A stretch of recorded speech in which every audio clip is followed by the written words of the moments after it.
Chers Marocains d'ici et d'ailleurs, je vous souhaite la bienvenue dans votre émission Entre nous. N'est-ce pas qu'entre nous, on se dit tout. Nous accueillons aujourd'hui pour notre émission Ibtissam Hanachi, maître de conférence, professeur littérature française, pour traiter du sujet qui suit. Francophonie et citoyenneté marocaine. En attendant de donner la parole à mon invité, je vous fais part de mon édito. Parler français fait grincer des dents. Ça peut vous valoir, si quelques tarés, étaient décideurs publics, d'échéances de nationalité, procès pour hérésie, écartèlement par chevaux, pendaison sur place publique, pourquoi pas. On aime les excès, nous qui Dieu pourtant a fait de nous une nation modérée. Cette langue crapule, langue du mal fracollant français qui a vicié notre société, reposant jadis au soleil d'une langue arabe ou amazigh. Loin de ce latin mécréant, n'est-ce pas? Pour ces petits nerveux, parlez Molière ou de La Fontaine, fait de vous un traître citoyen à la botte des Français, citoyen de seconde zone, ou pas citoyen du tout, selon qu'on ait bu un café trop serré le matin ou un thé bien herbassé, Dites que dame citoyenneté se résout à des droits civiques et politiques, fameux statut juridique, et ce même gardien fanfare de la citoyenneté de vous rabâcher que ce statut poubelle est encore de la marchandise camelote du colon, que vous êtes corrompu jusqu'à l'os. Et que citoyenneté est d'abord authenticité, et qu'authenticité rime avec langue, et que langue rime avec arabe, au plus amazigh, et que ça s'arrête là. Et que je dirais, s'il vous plaît, si j'en ai l'envie. Je ne sais pas comment démêler cet écheveau de haine et de propos mal à propos, mais qui, somme toute, ont une part de vérité. Mais têtu pour têtu, je suis 2 fois têtu, voire 1000. Me cabre et fulmine et veut forcer, élever la langue française, par quelque façon, au rang de la citoyenneté marocaine.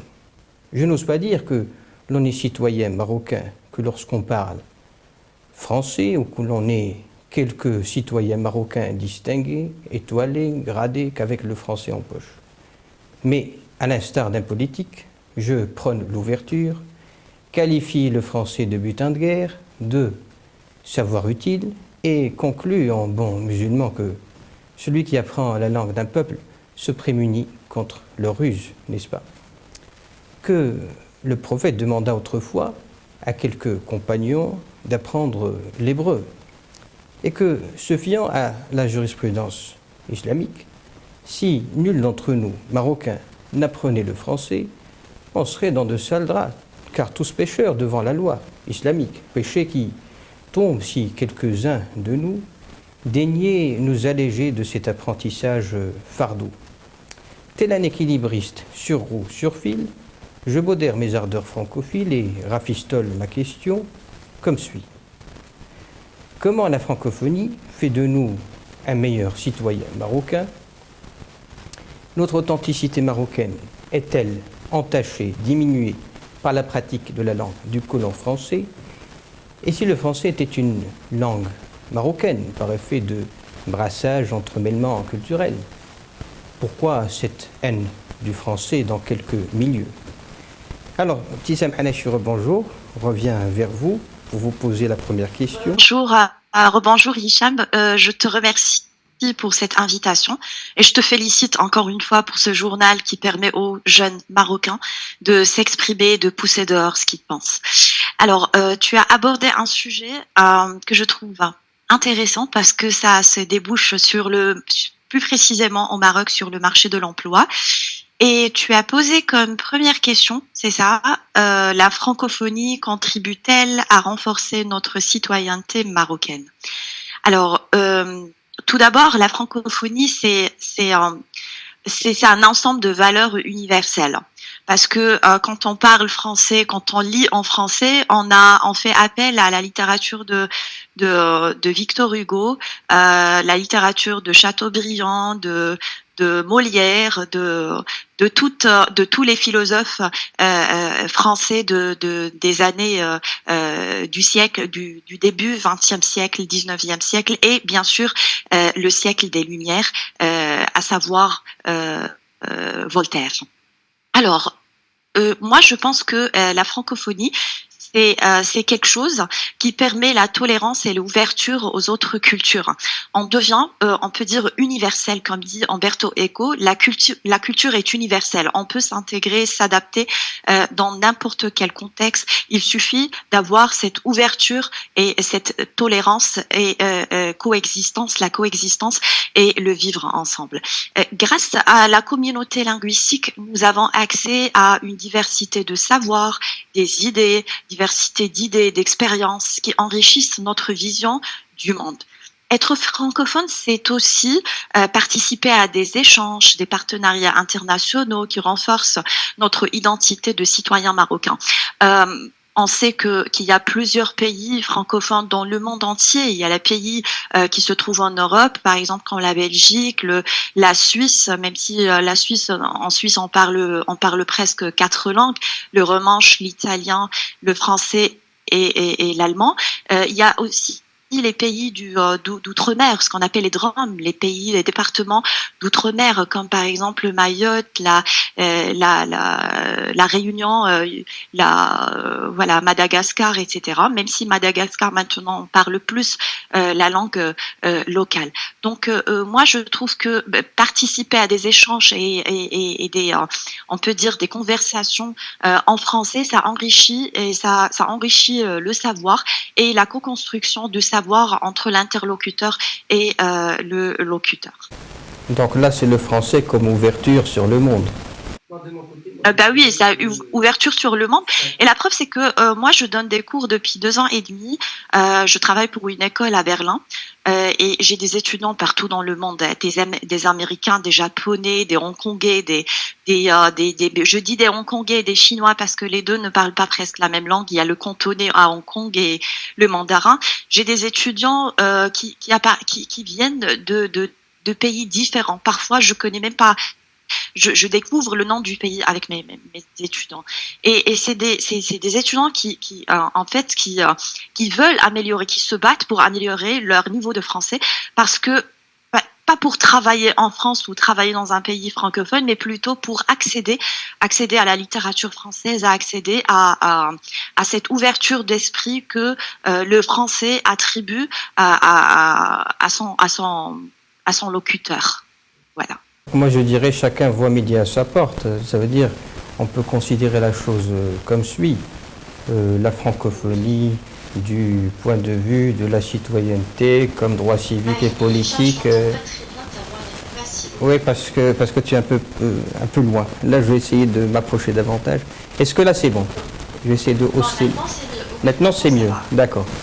Donc moi j'ai dit une chose, j'ai dit que chacun voit midi à sa porte, c'est-à-dire pour cette question du français, la francophonie. On peut la considérer sous 2 angles. C'est-à-dire le premier angle, la citoyenneté, les droits civiques et politiques, le fameux statut juridique, c'est-à-dire là, la question ne mériterait même pas d'être posée, c'est-à-dire on a le droit d'user de la langue de Molière comme on a le droit de la mettre au placard.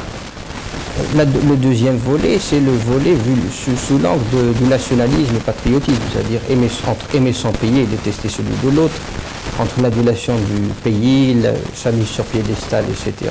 Là, on plongerait dans un chauvinisme. Et puis l'expression de cette symbolique se fait par la langue. Là, on va se recroqueviller sur soi, sur sa langue propre, et on va fermer les volets. De l'autre côté, il y a le côté pragmatique. Ça veut dire, il y a un marché d'emploi au Maroc, il y a un appétit français, il y a subjectivement, je pense que la langue française est une belle langue. Vous avez parlé des grands textes. Je ne peux m'empêcher de citer Baudelaire, qui quand il dit « J'ai plus de souvenirs que si j'avais 1000 ans, un gros meuble à tiroir encombré de bilans, de vers, de billets d'eau, de procès de romance avec de lourds cheveux roulés dans des quittances », c'est du beau français. Toujours un adepte de Baudelaire. Toujours, oui. Donc, Donc, il y a ce côté-là pragmatique et utilitariste. Là, on passe à la deuxième question qui ressemble un tant soit peu à la première avec une certaine nuance. Je voudrais juste rebondir sur quelque chose que tu viens de dire, que je trouve très intéressante, c'est que tu as dit comme quoi la francophonie, ça se débouche sur le nationalisme, etc. Moi, je trouve que la francophonie n'a pas de patrie.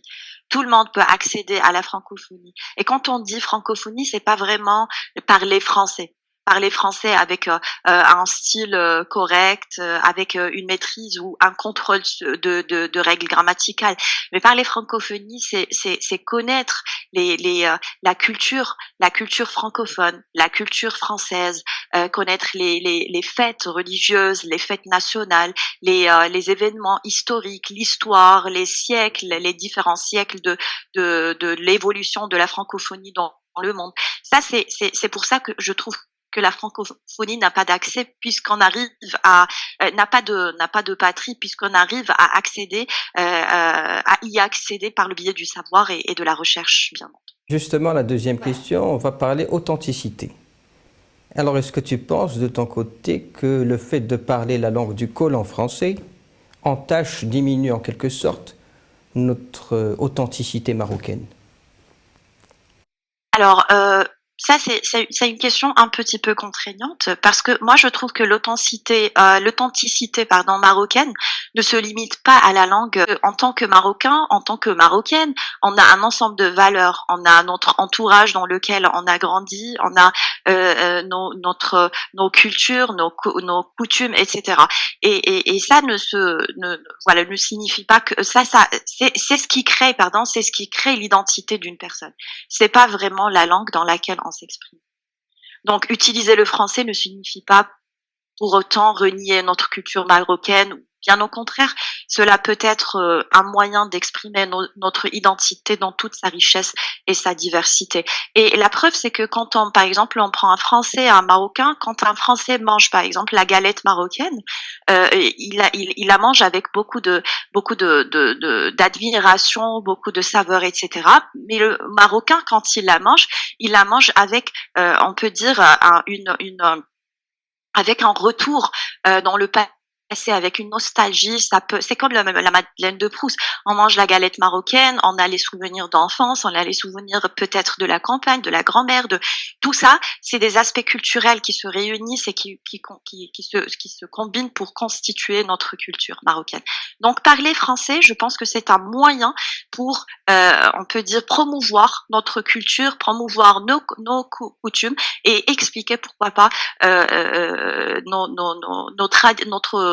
nos traditions et nos valeurs à des citoyens francophones qui ne comprennent pas l'arabe ou le darija marocain. Donc, de mon côté, je pense que ça dépend de quel côté on prend le bâton. Ça veut dire, quand on parle d'authenticité, on parle du fait d'émêler le vrai du faux. Quel est le vrai marocain du faux marocain? Séparer le bon grade de livret, etc. Mais ça, c'est par rapport au... Mais je termine juste je te laisse faire le commentaire après. Je te laisse faire le commentaire. Je finis et je te laisse faire le commentaire. C'est-à-dire que quand on parle d'authenticité, on peut parler de valeurs culturelles et cultuelles et l'expression de la langue comme une expression ultime de ces valeurs culturelles, qui sont d'ailleurs légitimées par l'histoire. Qui dit histoire dit le temps long. C'est-à-dire on s'est frotté à ces valeurs, à cette langue-là pour un temps plus long que celui du protectorat français qui est temps plus court, donc peut-être moins légitime. Vu de ce côté, il y a la prévalence de la langue arabe. De l'autre côté, on peut dire que justement notre authenticité ne peut qu'être enrichie si elle est imbibée de cette langue seconde ou tierce, que j'ai appelée moi dans l'une de mes chroniques, notre langue étrangère. C'est-à-dire, ça dépend de quel côté on voit la chose. Je te laisse faire le commentaire et passer à la troisième question. En fait, tu as cité tu as mentionné le terme langue étrangère. Moi, je trouve qu'il n'y a pas vraiment de langue étrangère. Tant qu'on accède à la langue, tant qu'on arrive à s'exprimer correctement dans une langue étrangère qui n'est pas la nôtre, ça devient plus une langue étrangère. Si on s'exprime bien, si on arrive à se débrouiller dans une langue, que ce soit l'anglais, le français, l'italien, le grec, etc., ces langues-là ne deviennent plus étrangères. Donc voilà. Alors je vais rebondir juste un petit peu sur ce que tu as dit. En fait, moi je trouve qu'on sombre de plus en plus dans un monde individualiste. Tu as parlé d'identité marocaine, marocain, faux marocain, vrai marocain, etc. Maintenant, c'est vrai qu'au Maroc, on vit toujours dans cette convivialité sociale. On a l'impression d'être d'un seul corps dans la société, etc. C'est pas comme en Suisse, par exemple, chacun pour soi. droit, chacun vit dans sa zone de confort, etc. Mais quand même, avec les réseaux sociaux, avec les nouvelles technologies, etc., on trouve que chaque personne construit sa propre identité, mise à part de la société dans la sa propre identité, mise à part de la société dans laquelle il vit. Donc, elle vit plutôt. Du coup, je trouve que ce côté individualiste dans lequel on sombre de plus en plus, ça crée une identité singulière pour chaque personne. Et je trouve, en tout cas, ça, je le trouve un petit peu dommage. Heureusement qu'au Maroc, on est encore dans la sphère de la société et dans la sphère de la convivialité, pas comme dans les pays européens. Et ça, c'est grâce peut-être grâce aux parents, au concept de la famille. En fait, on a encore cette valeur de la famille, en fait. Bon, je ne veux pas me faire d'ennemis parmi quelques pays. Je me dis bien qu'il y a des langues étranges, mais qu'il n'y ait pas peut-être de langue étrangère, mais ça c'est pour l'humour. Chers téléspectateurs, merci de nous avoir suivis. Je vous dis à très bientôt avec un nouvel invité, un nouveau sujet. Au revoir.